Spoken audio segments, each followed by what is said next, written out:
All right, good morning, everybody. Welcome. Glad you're here.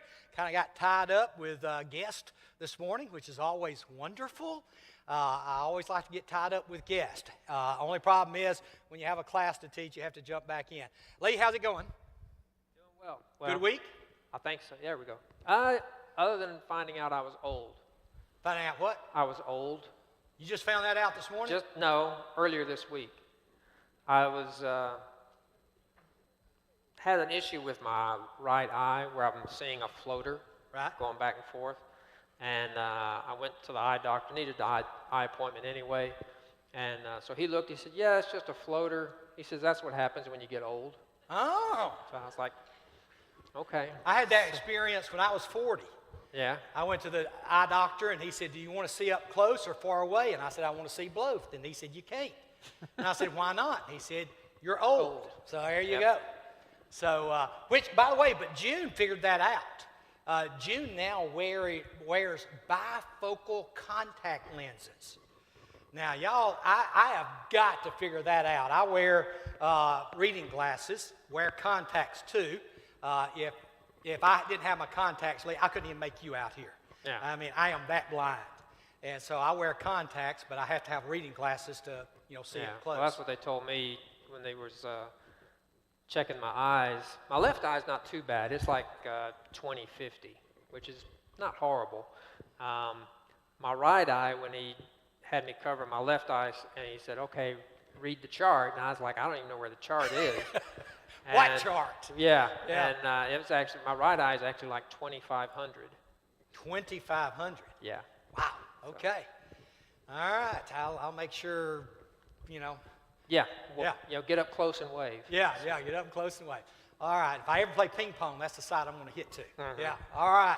Good to see everybody. Thanks for being here. We're in the Sermon on the Mount, and we're in the Beatitudes. We're going to be bringing those to a conclusion, at least hopefully this morning. We're going to move through them pretty quickly. Just to remind you of them, Jesus begins with, blessed are the poor in spirit, with the idea of poor in spirit being someone who realizes they're a nobody.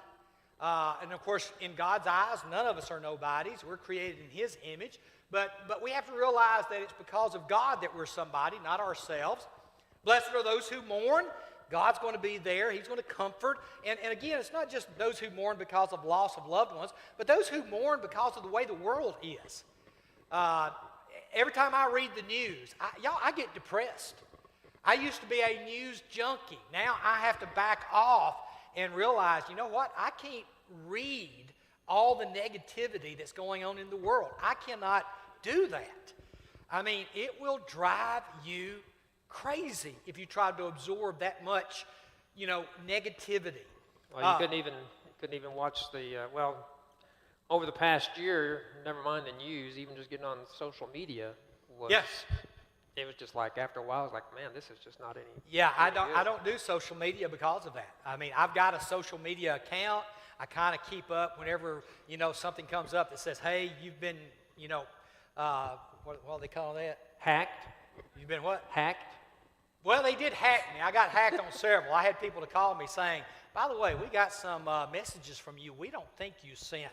And of course, I was like, what did they say? And I'm like, no, I did not send those. And so I had to turn that in. Blessed are the meek. They'll inherit the earth.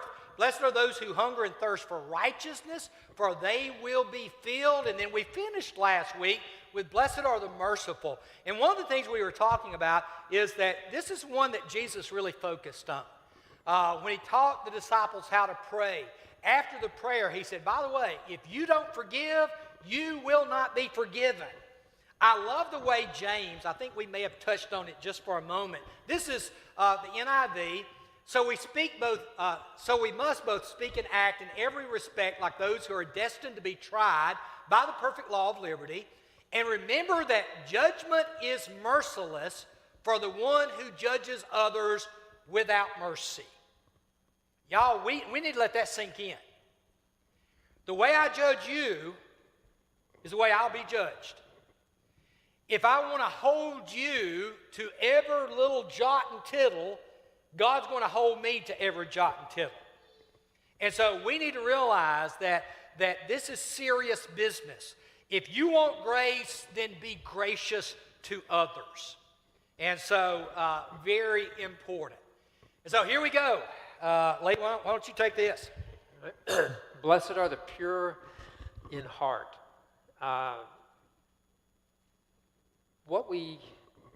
It's what we aim for. Yeah. As we think through each of these beatitudes, it's always aiming. It's never achieving where we want to be ultimately, but it's always where we're aiming. But the whole aspect of purity in heart and recognizing that, how do we get there? Yeah, because it is getting there. Y'all look at Matthew 15. Matthew 15, just a few chapters later, he says, but the things that come out of a person's mouth comes from the heart. And then he says, and these defile them, for out of the heart, evil thoughts, murder, adultery, sexual immorality, theft, false testimony, slander. And so here's Jesus saying, blessed are the pure in heart, because it takes a lot to get there. And I appreciate what you just said, that it is something we aim for, because I still haven't gotten there, not 100%. You go, Les, where are you at in this journey toward purity of heart? And it is a journey.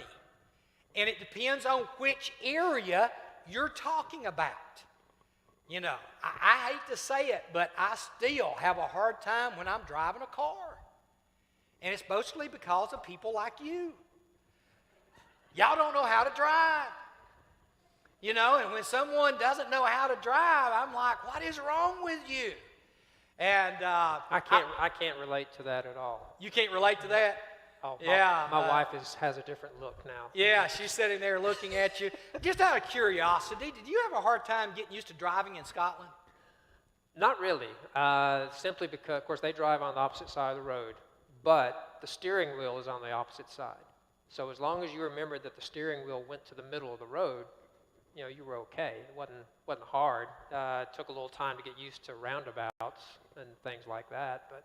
Because roundabouts there go the opposite direction, I Right, say. correct, Okay. correct. So now if you had asked me to take my car that I was driving in Scotland, go through the tunnel, and then come out in France, and then they're driving on the same side of the road that we do, I'd have been sunk, because then the steering wheel, Yeah, it's on the wrong side of the car. Yeah, I would have been in serious trouble then. Yeah.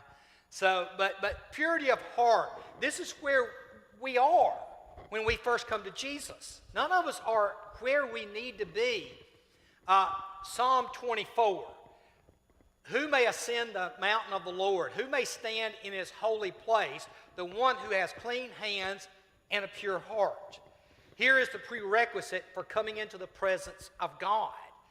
And of course the question is, how in the world do we create a pure heart? How do we get there? And Lee, I think this text is an important one. Give us some background to Psalm 51. Yeah, again, create me a pure heart. David is it's his response with Bathsheba, the sin that he committed, not just lusting, but adultery, attempting to cover up the sin, murder. I mean, the list goes on and on and on. And ultimately, he recognizes, with the help of Nathan the prophet, he recognizes that, he is the man, he is the one who sinned. And he knows he deserves death. And yet, the prophet tells him, you're not going to die. There are going to be consequences to the sin you committed, but you also are going to have forgiveness. But he writes this, and it's amazing, he recognizes where he's been. He recognizes what he's done. Here's a man who's been known to be a man after God's own heart. Absolutely. And he's on a journey, And so he's now coming back, create in me a pure heart. Help me get past where I've been. Help me to get closer to you. And if you can imagine what's going on in David's mind. I mean, David, his first sin is lust. He's on the top of his palace. He looks out and he sees Bathsheba. probably in his late 40s, if I can guess, somewhere 46, 47. And he sees Bathsheba, and he says, "Who is this?" And they tell him, that is Uriah's wife. Uriah's one of his generals, one of his mighty men. And he sends for her. And of course, they commit adultery, and then he thinks he's free until she sends word, I'm pregnant. "I'm pregnant." And now he's got to cover it up. Sends for Uriah, gets him drunk. And tells him, "Go spend the night with your wife," thinking that's going to cover it up. And a drunk Uriah is more righteous than a sober David. I want y'all to think about that. He then sends a death notice to Joab, put him up in the front of the battle. And here's where I think, Lee, sometimes we mess up, is that he gets killed, but it's not just him. Right. There's a bunch of other men that get killed. There are other widows that were made that day, all because of David's sin. He didn't commit one murder, he committed multiple murders. And so now here he is, 9 months later, baby's been born. Nathan shows up, and he sometimes, at some point in time, writes this song. I don't know if it was after the baby died. We don't know. But he says to God, "You've got to create." Hebrews 12, make every effort to live in peace. We're going to, by the way, come back to that. Think of the word peace here, going with this idea of pure in heart. We'll come back. With everyone, and to be holy. Without holiness, we'll not see the Lord. So we've got to somehow become holy. So how do we move from impurity to purity? 1 John 3:3, I love the Passion. "And all who focus their hope on him will always be purifying themselves, just as Jesus is pure." So you and I have the job of purifying ourselves. Now, how do we do that? And I don't know where you stand on the Holy Spirit, Lee. We've not talked about that particular subject. But to me, this passage in Ezekiel is pretty powerful. "I'll put my spirit in you and move you, so that you'll be able to keep my decrees and careful to keep my laws." Kind of share, if you would, how does the Holy Spirit move us? I think sometimes there's now, for lack of a better term, in my thought process, sometimes there's an urging, a recognition that there's something I need to do. Now, whether it's something that comes to my mind, whether it's something that I've been reading and something sparks, something in me, but there's something that's going on that with His indwelling in me that spurs me to respond in some way. Now, I've got a choice as far as whether I respond or not. It's always my choice, and I think sometimes that's where people get a little bit mixed up. They think, well, is the Spirit in your life? Well, yes, but you still have a choice. If you start saying no to the Spirit, then He's going to start having less of a influence in your life. I think sometimes we get nervous with this idea of this urging. It kind of makes us skittish. Even though, let's be honest, if we think about at least what I grew up with, I don't know about you, but almost every Sunday when I was a kid, the person leading prayer would pray that the preacher have what? Ready recollection. A ready recollection. I've been preaching for 40 years. I still don't know what that is. You're right. Maybe I do. Maybe if you pause for a moment, we're simply asking God to do what He promises in Ezekiel to do, to move us. I have had urges. I have seen things in Scripture I've never seen. Like you said, I've been reading the Bible, and all at once something out of the text convicts me in a way I've never been convicted before. Sometimes it's through people that God's Spirit moves. Let me tell you, June Chapman is oftentimes the conscience of God for Les Chapman. I have to tell you, June's the reason I'm here at Hendersonville. When the elders contacted me about coming to Hendersonville, I did not want to come. I'd been at Northside 28 years. I knew everybody. I'd baptized. I had been there at their birth. I'd baptized them. I'd married them, and I'd buried their family members. And I didn't want to leave. And so I thought to myself, all I need to do is ask June if she wants to change churches. And when she says no, guess what? You ain't moving. I'm not moving. And so I went in, I sat down with June, and I said, hon, do you really think I need to change churches at this point in my life? And she said, absolutely. And I said, excuse me? And she said, you've gotten really stale. You really have. The fire's not burning like it used to burn. And boy, when she said that, I was like, wow, I needed to hear that. She said, you preach good sermons, you teach good classes, but the passion I knew from when you were both early in ministry is not there anymore. Mm-hmm. And I'm like, wow. And so she has been such an incredible instrument of God's grace in my life. And some of you have the same spouses, you have parents, you have kids, you have friends. God is working in every way imaginable to help us to become pure in heart. But Lee, you're exactly right. If we shut the Spirit down, yeah. I think the word Paul used is quench. Yeah.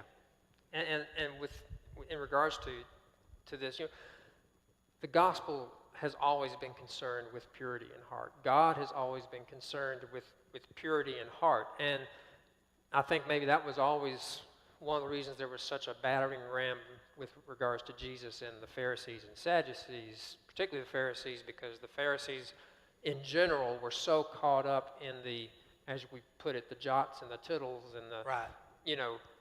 Keeping everything externally, where it looks like, oh yeah, look how super spiritual that person is, or how close to God they must be, but on the inside it was empty, and purity was the furthest thing away from their heart. And so I think that's so much of the time is why, we see throughout Scripture so much emphasis on being pure and on the fact that, God doesn't, he doesn't desire sacrifice or burnt offering. He wants the heart. And because without the heart, we're nothing. If our heart isn't right, then we're as far away from God as we can be.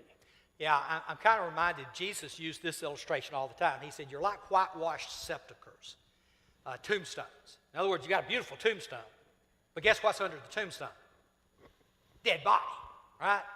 I'm reminded of my mother. My mother, bless her heart, as she got older, I'd call her up and I'd say, Mom, what'd you do today? She would say, went to the funeral home. I said, you did? She said, yeah, Miss Betty Sue, passed away. Oh, said, you know what? I got up there. She never looks better in her life. And I'd go, what? Said, she looks so good. And I'm like, Mom, she's dead. Yeah, but boy, she looked better than she did in years. And I'm like, okay. That's kind of the way sometimes I think we think. There's always that term, they look so natural. Yeah, they look so natural. Yeah. So, anyway, and notice what happens. Blessed are the pure in heart, for they will see God. The Latin phrase there is visio Dei. I talked this morning about Imago Dei, the image of God. This is visio, and we get the word vision from it. And it simply means to see God. And I know one of the things you were thinking about, Lee, is that, yes, one day we're going to see God, and we'll see that here in a second. But talk to us a little bit about how we see God in the here and now. Yeah, I think we can see God in different ways. First of all, we see, hopefully, we see God in nature. When we look around, and it's the difference between a person who is following after God and a person who's not. They can see the same thing, but give credit to two totally different, I shouldn't say entities, because a person who doesn't believe in God isn't believing in an entity, right. But they're giving they praise nature or whatever, and yet we look around and we see the beauty and the magnitude of nature. And not only that, the changing of the seasons and the blossoming of the flowers in the spring, and and just how things happen and the complexities of the various animals and what they do and why they do the things that they do. I mean, you can see God at work in all of those things.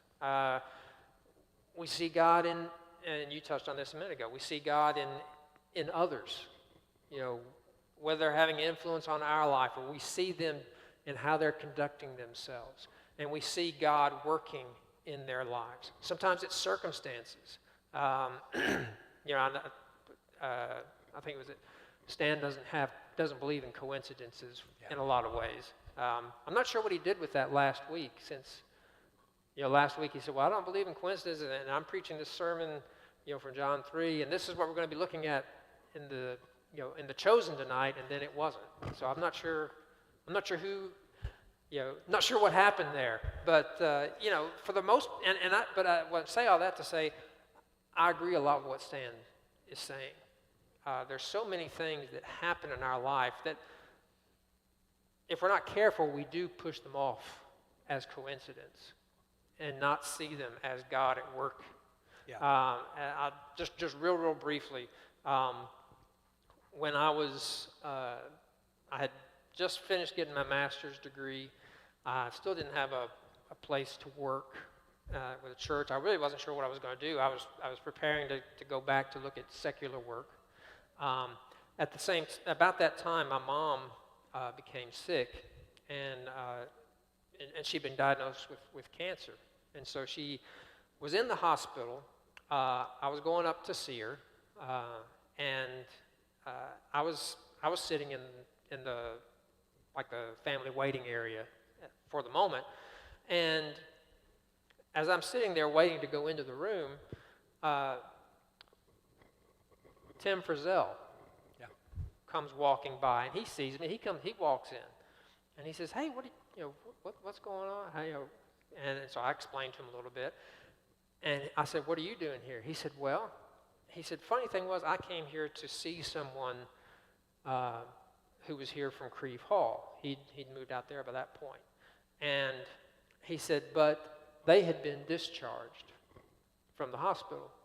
He says, "But the room that they had been in was the room that my mom was in." And we had been friends for a few years, and when he went in, he recognized my mom and spent a little bit of time there. And he asked me, "What are you doing right now?" I said, I told him, "I'm just kind of looking. I don't know what's going to happen, as far as church work."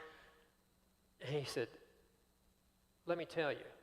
And that's when he shared an opportunity to work at Jackson Park. He had been there for quite some time. He'd been at Creve Hall for a few months. They had an opening there.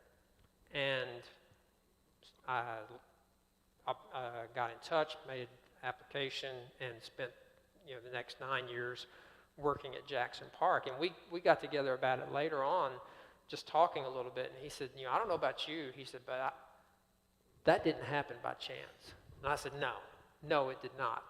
God makes things happen.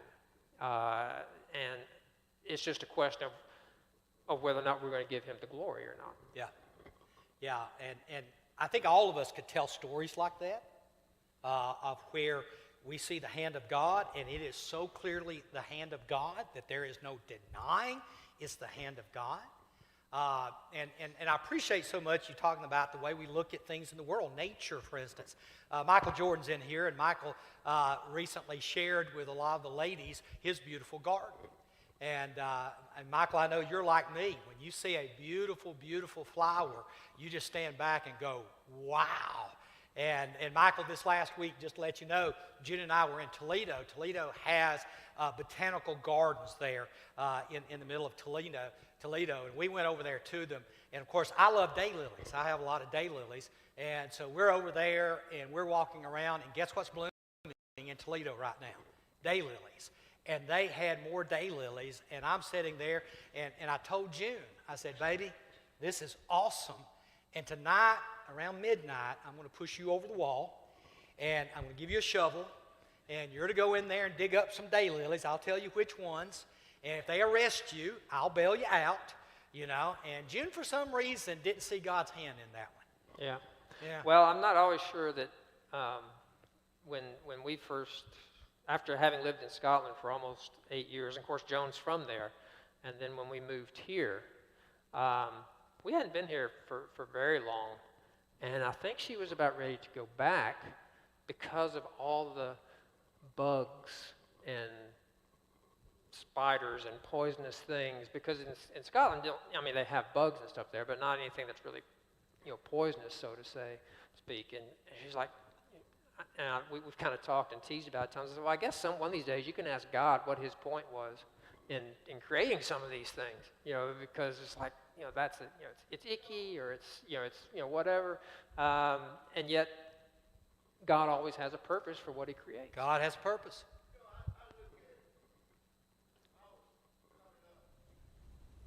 And want to get close to God. I went back to my ancestors. If anybody could have brought us through that, it was God. Yeah. There's no way that man, even going back to the days of Moses, that it had to be the hand of God that brought my ancestors where I'm able to walk around. Yeah. Curtis talking about the fact that when he was thinking about where he's at in life, and he went back and began to study his ancestors and realized this had to be God's work. And Curtis, I'm right there with you. I do genealogy. And when I do genealogy, I oftentimes look and think, wow, look at how God worked through that process. Many, many years ago, there was a man by the name of Hugh Thomas Chapman. Hugh, there you go, in my family. I tell Hugh that Hugh is my family name. I'm not named Hugh, but my dad was named Hugh. My grandson's named Hugh. My brother was named Hugh. My great-granddad's named Hugh. My great-great-granddad's named Hugh. I think you see the point. And anyway, but years and years ago, my great-grandfather, Hugh Chapman, was invited to a brush arbor meeting. And he went to it and came home and told his wife, said, I heard someone today preach closer to the Bible than I've ever heard. I think we need to go and listen to him. They went and listened. They were baptized. Before long, there was a church named Chapman Church of Christ that my grandfather was the first elder at. And out beside Chapman Church of Christ is Chapman Cemetery. And right on the front row of Chapman Cemetery, right beside the road, is where I'm going to be buried. And it is so cool, because I'm going to put a tombstone up, and I've told my boys I want one of my sermons carved into the tombstone. And they're like, Dad, what happens when they break down the tombstone? I said, get the next one and put it up. Just keep putting them up. I want to keep preaching as long as I can. And so, but yeah, we're going to see God. By the way, Revelation, the throne of God and the Lamb will be in the city, and his servants will serve, and they'll see his face. They'll see God. Right now, we can't see God, because we're not completely pure in heart yet. But in the resurrection, we will be. Sin will be destroyed. Satan will be destroyed. And we'll be able to see the face of God. And then peacemakers. Question. What's the difference between a peacemaker and a peacekeeper? Peacemaker, one, I think, is maybe going out of their way to maybe keep the peace between, whether it's themselves and somebody else, or between two different people. Maybe they're just kind of a mediator, type of person. Peacekeeper is someone who just chooses. It's not necessarily that they're having a relationship with someone, but they instead they make a determination. Okay, I'm going to let that go. Yeah. Is that somewhere in Yeah, that area? kind of. I use this illustration. Peacemakers get into conflict, because you can't make peace if there's no conflict going on. And so if you're a peacemaker, it means you're wading into it. And I have to admit, sometimes I enjoy that, sometimes I don't. You've like me, you've done marital counseling before. Oh, yeah. And or premarital counseling before. Jesus was the ultimate. How'd you know that? Well, you were reading my mind, Curtis. You were reading my mind. Isaiah 9:6, Jesus the Messiah. He's the Prince of Peace. He brings out ultimate peace, which of course is done by the gospel. This is one of my favorite texts in all the Bible. Isaiah 52:7. How beautiful on the mountains are the feet of those who bring good news, who proclaim peace. There's the key. Who bring good tidings, who proclaim salvation, who say to Zion, your God reigns. Jesus reigns right now. He's at the right hand of God. That's why I am apolitical. I am someone who recognizes that while we will have different presidents in the White House, there have been so many during my lifetime, there's the same Jesus on the same throne at the right hand of God, and he's been there for 2,000 years and will be there until the world comes to an end. And so God reigns. He is in control, and he brings about peace. I've always thought, Lee, this one was a little tough. Kind of speak to it if you would. Well, that first little phrase, Yeah. if it's possible. And as far as it depends on you, live at peace with everyone. In other words, that entails sometimes it's not possible. Now, you're going to give it every effort you can. You're going to try to do that, but there are times where maybe you just can't live at peace with someone. I mean, I've finally come to terms with dealing with you. Absolutely. But he's been upset at me for beating him in the championship in girls basketball 20 years ago. I don't know why you don't get over that, Lee. Come on. Why don't you get over getting that technical call on you? Will you quit bringing that up? He saw me at one weak moment in my life, and he will not let it go.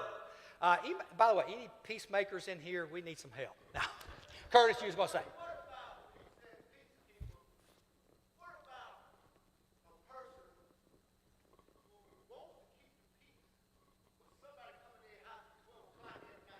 Yeah. You cannot, like Lee said, you cannot make peace with someone who doesn't want to be peaceful. And by the way, that's true in the church.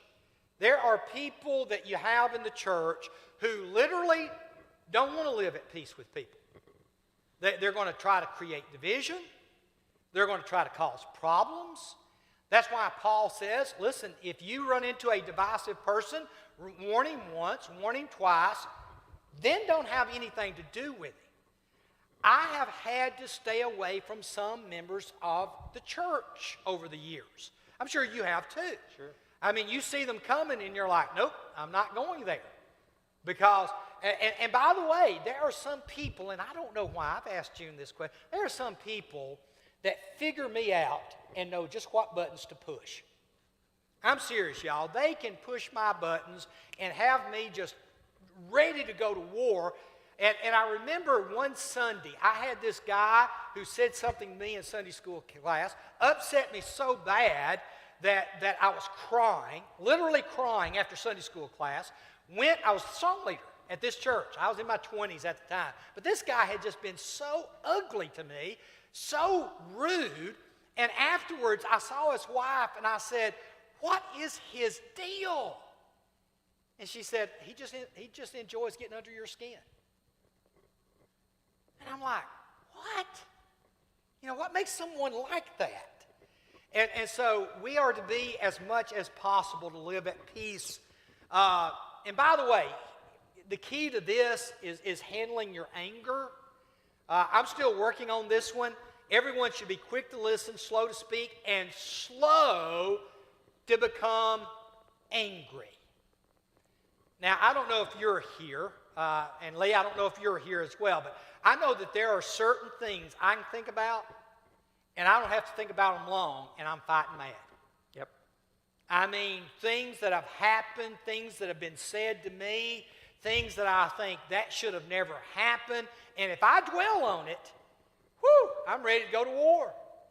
And here is James saying, the half-brother of Jesus, you know that you're right. Your anger does not produce the righteousness God desires. And so I have tried to learn to step away. And by the way, let me ask you, when something bad happens at church, how long does it take you to get over it and you don't want to resign?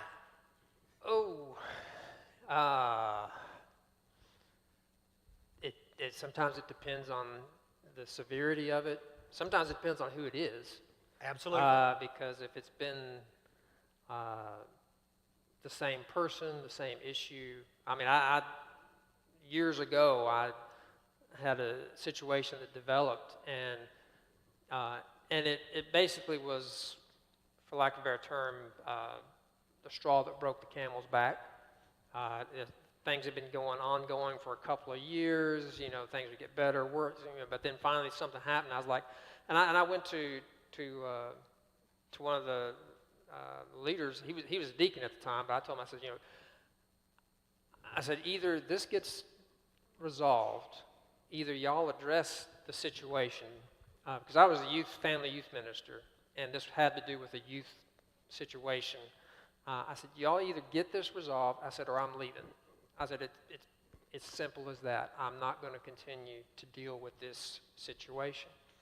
The funny thing was that once the situation was dealt with and the parties involved, I became really good friends with him after that. Yeah. It's amazing if you're willing to take that step. And it's not one that most of us want to take. But if we're willing to take that step and to actually confront someone with a situation, it's amazing how many times that actually not only resolves that situation, but it resolves a relationship issue, maybe not just between you and them. It really wasn't always, I don't think it was even about me and them. I think it was a much deeper situation. And once it got resolved, it became great friends. Sent the disciples 2 by 2. 2 by 2. 2 helps tremendously because you can talk things out. I have resigned on Mondays 1,000,000 times. Yeah, I'm serious. I'd come home and June would say, "Are you okay?" "No, I'm not okay. You ain't going to believe what happened at church. You ain't going to believe what happened in Sunday school. You ain't going to believe what happened in the elders meeting." And I have learned that I can't make a decision until 2 days have passed. It takes me 2 days of processing to get over it. And let me tell you, one time Stan Wilson was with me in an elders meeting, and me and the elder got in a shouting match. I mean, we got in a shouting match. I challenged him. He made a statement that wasn't true. I told him it wasn't true. He stood up, pounded the table, said, "Yes, it is true." That didn't happen here at Hendersonville, by the way. But he sat there and he said, "It is true." And I decided, all right, I'm not going to let you get away from it. And I just told him point blank. I said, "It's not true. You're lying, and I'm not going to let you get away with it." Now, by the way, you better be real secure in your job when you tell an elder he's lying. And I sat there and just unloaded on this elder. And finally some other elders stepped in. "Let's calm down. Let's kind of let this settle." And so they finally dismissed us ministers. And I'm walking down the hall with Stan Wilson. And Stan looks at me and he says, "Are you okay?" And boy, that's all it took. And I said, "No, I'm not okay." I said, "I just had an elder to lie in an elders meeting. No, I'm not okay." And we go down, and I'm sitting there, and I'm fuming, and I'm sure June's at home calling U-Haul, getting that ready. And I'm sitting there trying to just calm down when knock on my door, and it's this elder. And he came in, and he said, "Can we talk?" And I said, "Absolutely, we need to talk." And we sat there and talked, and after we talked, he had gotten frustrated, and I'd gotten frustrated. That happens in church. It does. And so, yeah, your experiences are very valid. And we'll be called children of God. Yeah, and maybe just real quickly, just going back, thinking about peacekeeper, peacemaker, but thinking about some of the characteristics of a peacemaker, and what's involved. I mean, a person, if you're looking for someone to try to help settle a situation, I mean, you're looking for somebody who's calm. You're looking for somebody who's not prejudgmental on the situation. You're looking for somebody who's neutral. Yeah, see both sides. Yeah, who's a good listener, not confrontational. Those are the type of people you're looking for to try to help resolve an issue. The sad thing for me has been on way too many occasions where I've had someone come to me about a circumstance and a situation, and they say, I can't go and talk to an elder because they're not approachable. And I was just like, man, that's one of the worst things you can say as far as, whether it's a leader, elder, deacon, if a person who is all of us should strive to be approachable, but if a leader is not approachable, then that says an awful lot. And we preachers can sometimes not be approachable. Yeah, absolutely. And I've had people to tell me, I wished I could have talked to you, but I was scared of you. And I'm like, scared of me? It's because you're so tall. Because I'm so tall? That's probably it. I wanted to say to them, y'all need to talk to June. I mean, June, there's not a bit of fear in her body, I promise you. But yeah, you're right. We can be unapproachable. I love this language. You're called children of God. If you're a peacemaker, that's what God did through Jesus. And when we do it, we continue that process that Jesus began. We're peacemakers between God and humanity. And then the last one is, blessed are those who are persecuted because of righteousness. And that word of righteousness, fascinating word. One of the things that Jesus said is, listen, if they persecuted me, guess what? They're going to get you. If you're one of my disciples, if they persecuted me, they're going to persecute you. Look at the last phrase there. Same thing Paul says. In fact, everyone who wants to live a godly life in Christ Jesus will be persecuted. And Lee, while you and I have never talked about this, I suspect when you were in high school, you had some people who made fun of you because you're the Christian in the group. I know I was. Yeah, I went to Lipscomb, which was it's a Christian school, but there's plenty of people who went to Christian schools in elementary school, high school, whatever, that they weren't there for spiritual reasons. Christianity was the furthest thing from their mind, and so that can be part of it. I know certainly when I went to Scotland and was involved with some. There were things that would happen there that I think we would be like, what? We'd have constantly would have people during worship services would come and just bang on the doors, would do anything to try to disrupt services. We had one time in the middle of a service we had someone throw a rock through a window, broke the glass. I mean, it's things like that, graffiti that was written all over the sides of the walls. We think about that here. We think we probably don't even think about that. That's just as far removed as we can be, and yet that was part of what happened there. One time we were door knocking, and we actually weren't door knocking. We were putting leaflets out for an upcoming meeting, and as we left a house, and I was going back up the driveway, and then back, and then going to the next house, these two young boys, teenagers, ran out, and they said, Finian, and I'm looking around trying to think, well, they must be getting ready, asking their brother Finian to come in for, dinner or something. But then they said, Bible basher, and I'm like, oh, okay, Finian must be a term, a derogatory term for someone related to Christian, whether it was, and I don't know, was it Catholic? Yeah, it was a Catholic term, okay. or a derogatory term toward Catholics. Okay.